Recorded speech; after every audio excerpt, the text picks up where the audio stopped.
নমস্কার বন্ধুরা, পম্পার কিচেনে আপনাদের সকলকে স্বাগত। আজ আমি একদম ইউনিক পদ্ধতিতে অপূর্ব স্বাদের একটা পিঠার রেসিপি আপনাদের সাথে শেয়ার করব। আটা, সুজি, চালের গুঁড়ি ছাড়াই আজ পিঠেটা বানাবো এক বাটি মুড়ি দিয়ে। পিঠে তো আমরা নানা রকমভাবে বানিয়ে থাকি, তবে আমার মতো একবার হলেও এই পিঠেটা বানিয়ে দেখবেন। দেখতে যেমন সুন্দর, খেতে তেমনই অপূর্ব, অসাধারণ। এটা এতটাই নরম, তুলতুলে রসালো হয় যে মুখে দিলেই মিলিয়ে যাবে। তাহলে চলুন দেরি না করে অপূর্ব স্বাদের আজকের এই পিঠের রেসিপিটা দেখে নেওয়া যাক। আজকের মুড়ি দিয়ে যে পিঠেটা বানাবো তার জন্য দেখুন এখানে আমি একদম ফ্রেশ মুড়ি নিয়েছি। এইরকম এক বাটি ফ্রেশ মুড়ি নিলেই হবে। আর যে মুড়িগুলো নরম হয়ে যায় সেই মুড়ি দিয়েও কিন্তু আমরা এই পিঠেটা বানাতে পারেন। তো কি করব, প্রথমে দেখুন একটা মিক্সির জার আমি নিয়ে নিয়েছি। এর মধ্যে মুড়িটাকে দিয়ে দেব। মুড়িটাকে আমি খুব ভালোভাবে প্রথমে ব্লেন্ড করে নেব।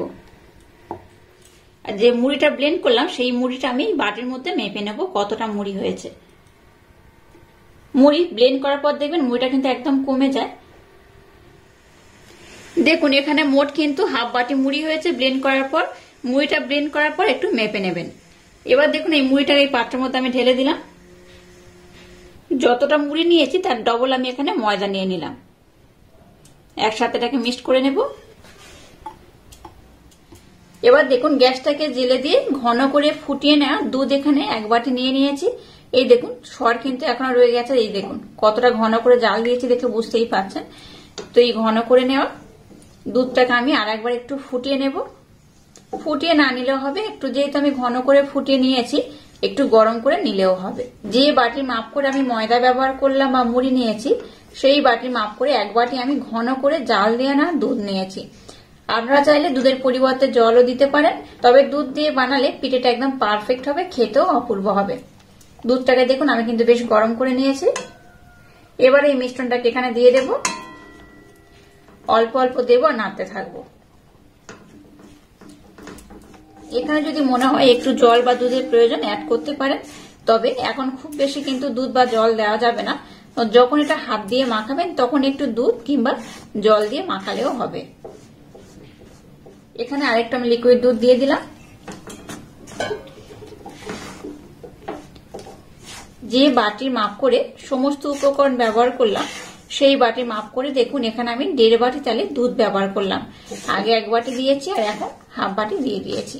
এটাকে দেখুন একটু ভালোভাবে নাড়াচাড়া করে নিয়েছি। এখানে কিন্তু আর বেশি জল বা দুধ অ্যাড করা যাবে না। এবার এটাকে আমি নামিয়ে একটু হালকা ঠান্ডা করে নেব। এবার দেখুন মিশ্রণটাকে আমি নামিয়ে নিয়েছি, একটু হালকা করে ঠান্ডা করে নিয়েছি। এটা মাখানোর সময় যদি একটু দুধ বা জলের প্রয়োজন হয় একটু ব্যবহার করবেন, আর একটু ঘিও ব্যবহার করতে পারেন। তো এইভাবে খুব সুন্দর মোলায়েম সফট করে এটাকে আমি মেখে নেব। মিশ্রণটাকে দেখুন খুব সুন্দর মোলায়েম সফট করে মেখে নিয়েছি। এবার এটাকে আমি 10 মিনিটের জন্য ঢাকা দিয়ে রেস্টে রেখে দেবো, ততক্ষণ একটা পুর বানিয়ে নেব। এবার আমি নারকেলের পুরটা বানিয়ে নেব। তার জন্য দেখুন এখানে 1 বাটি আমি নারকেল কুড়ানো নিয়ে নিয়েছি, সেটাকে দিয়ে দিলাম। গ্যাসের ফ্লেমটাকে লো রেখে প্রথমে এই নারকেল কুড়োনোটাকে একটু নাড়াচাড়া করে ভেজে নেব। দিয়ে দেবো সামান্য একটু এলাচ পাউডার, আবার একটু নাড়াচাড়া করে নেব। এখানে আমি একটা ছোট সাইজের নারকেল এইভাবে নিয়েছিলাম। তো একটা ছোট সাইজের নারকেলের জন্য এখানে আমি 100 গ্রাম আখের গুড় ব্যবহার করব। আপনারা চাইলে একটু কম বেশি করে ব্যবহার করতে পারেন। গ্যাসের ফ্লেমটাকে একদম লো রেখে এবার এটাকে একটু ভালোভাবে নাড়াচাড়া করে নেব। অটোমেটিক দেখবেন এই গুড়টা কিন্তু মেল্ট হয়ে যাবে।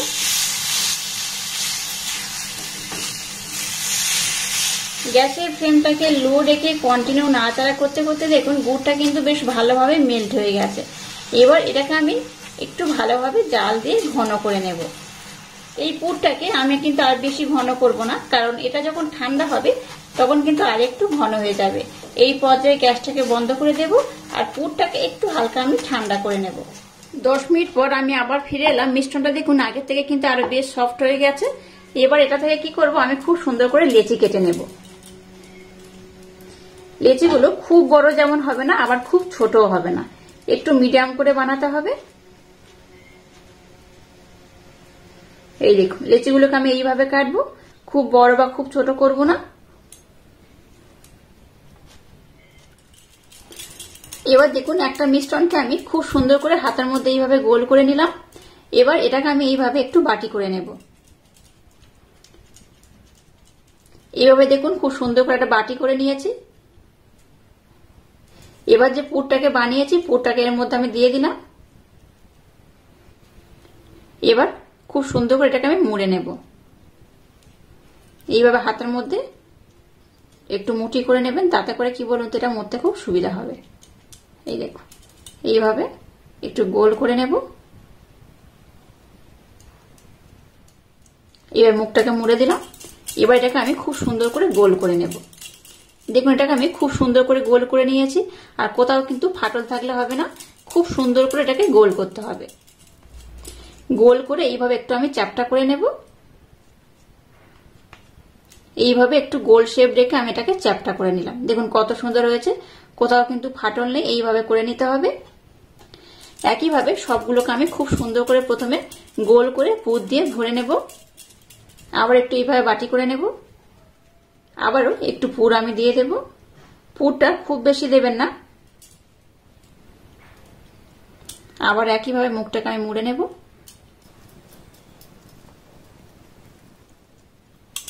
আবার এটাকে আমি গোল করে নেব। এইভাবে প্রথমে সবগুলোকে আমি গোল করে নেব। দেখুন সবগুলোকে আমি কত সুন্দর করে বানিয়ে নিয়েছি, আর একটা ডিজাইন করে আমি আপনাদের দেখিয়ে দেবো। আচ্ছা, এই পিঠেগুলো আপনারা এইরকমও রাখতে পারেন, আর ডিজাইন করলে কি বলুন তো দেখতে খুব সুন্দর লাগে। এবার এই পিঠেটাকে আমি ডিজাইন করে দেখিয়ে দেবো কত সুন্দর ডিজাইন করা যায়। আপনারা আপনাদের মনের মতো ডিজাইন করলেই হবে। তো দেখুন কি করব, প্রথমে দেখুন একটা ছুরি নিয়েছি। ছুরির যেদিকে আমরা সবজি কাটি সেই দিকটা নয়, এই অপর দিকটা দিয়ে আমি একটা ডিজাইন করে দেব। এবার দেখুন এই যে পোর্শনটা নিয়েছি একদম মিডিল পোর্শনে নিতে হবে। মিডিল পোর্শনে নিয়ে এইভাবে আমি একটু দাগ দিয়ে দেব। এই দেখুন প্রথমে আমি এরকম মিডিল পোর্শনে দাগ দিয়ে দেব।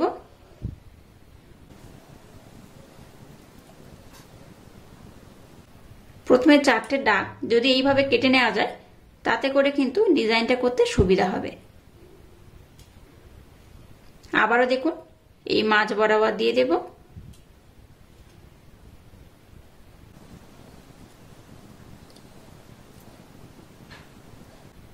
এবার এই পোর্শনে নিচের পোর্শনটাকে একটু ডিপ করে আমি দেব। প্রত্যেকটার মধ্যে একটু ডিপ করে দেব। এইভাবে দেখুন কত সুন্দর করে নিয়েছি। এবার একটা টুথপিন নিয়েছি, টুথপিনের মাধ্যমে এটাকে এইভাবে একটা খুব সুন্দর একটা ডিজাইন আমি করে দেব।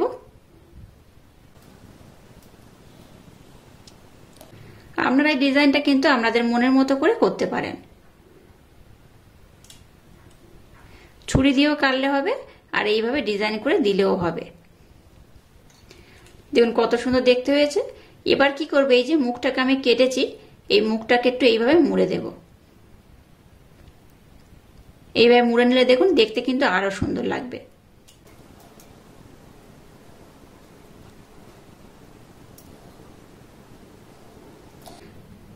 একবার দেখলে আপনারা যে কেউ কিন্তু এটাকে খুব সহজে বানিয়ে নিতে পারবেন। এটা বানানো ভীষণ সহজ, খুব কম সময়ে এটা বানানো হয়ে যায়।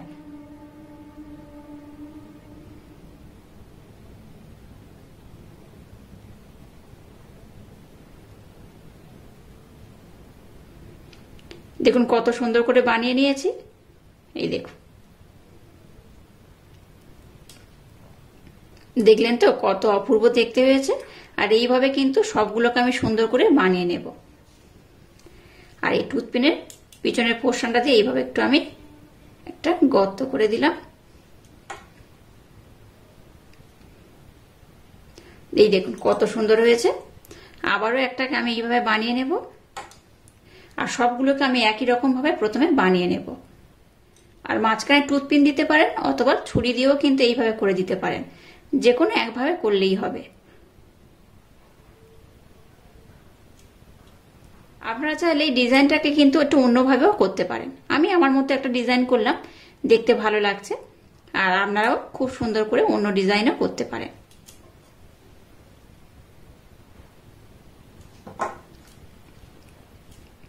আর একই রকম ভাবে সবগুলোকে আমি বানিয়ে নেব।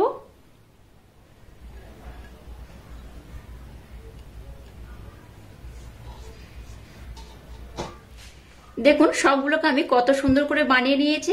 আর একটু টুটি ফুটি দুরকম কালারের উপর থেকে একটু দিয়ে দিয়েছি, তাতে করে কি হবে দেখতে খুব সুন্দর লাগবে। একটা লাল টুটি ফুটি, একটা হচ্ছে সবুজ টুটি ফুটি, এইভাবে দিয়ে দিয়েছি। আপনাদের যে কোনো একটা ড্রাই ফ্রুট উপর থেকে দিলে হবে, দেখতে ভালো হবে, সেইভাবে বানিয়ে নিলেই হবে। তো চলুন এবার এগুলোকে আমি খুব সুন্দর করে ভাপিয়ে নেব। এবার দেখুন এরকম ছিদ্রযুক্ত একটা আমি থালা নিয়ে নিয়েছি, এর মধ্যে একটু আমি ঘির প্রলেপ লাগিয়ে দিয়েছি। এবার পিঠেগুলোকে থালার মধ্যে খুব সুন্দর করে আমি সাজিয়ে দিয়ে দেব।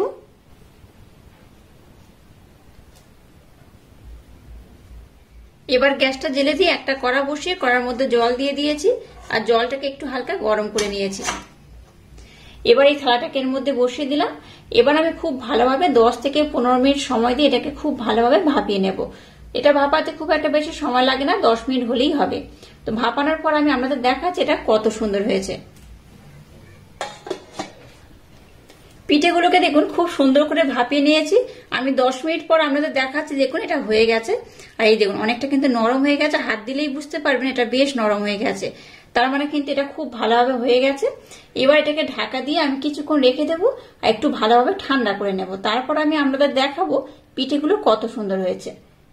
পিঠেগুলোকে দেখুন খুব সুন্দর করে আমি ভাপিয়ে নিয়েছি, আর প্রত্যেকটা পিঠে দেখুন কত সুন্দর দেখতে হয়েছে। এটা দেখতে যেমন সুন্দর হয়েছে, খেতে কিন্তু তেমনই অপূর্ব, অসাধারণ। একবার এইভাবে পিঠে না বানিয়ে খেলে আপনারা বিশ্বাস করতে পারবেন না এটা কতটা টেস্টি হয়। সব পিঠেগুলোকে এর মধ্যে আমি সার্ভ করে নিলাম। এখান থেকে একটা পিঠে আমি আপনাদের কেটে দেখাচ্ছি এটা কত সুন্দর হয়েছে। দেখুন একদম মাছ বরাবর কেটে নেব। এই দেখুন ভিতরটা তো পুরে ভরপুর, দেখে বুঝতেই পারছেন কতটা অপূর্ব হয়েছে। এটা দেখতে যেমন সুন্দর, খেতে কিন্তু তেমনই অপূর্ব, অসাধারণ। আর ভিতরে কিন্তু একদম পুরটা দেখুন খুব সুন্দর হয়েছে, একদম রসালো হয়েছে ভিতরটা। এরকম ইউনিক পদ্ধতিতে একবার হলো এই পিঠেটা ট্রাই করবেন, আশা করছি আপনাদের ভীষণ ভালো লাগবে। আর আজকের এই ইউনিক স্টাইলে পিঠের রেসিপিটা যদি আপনাদের ভালো লাগে তাহলে চ্যানেলটাকে লাইক, শেয়ার, কমেন্ট এবং সাবস্ক্রাইব করবেন, আর পাশে থাকা বেল আইকনটা প্রেস করে দেবেন। তাহলে টাটা, আবার দেখা হচ্ছে নতুন কোনো রেসিপি নিয়ে।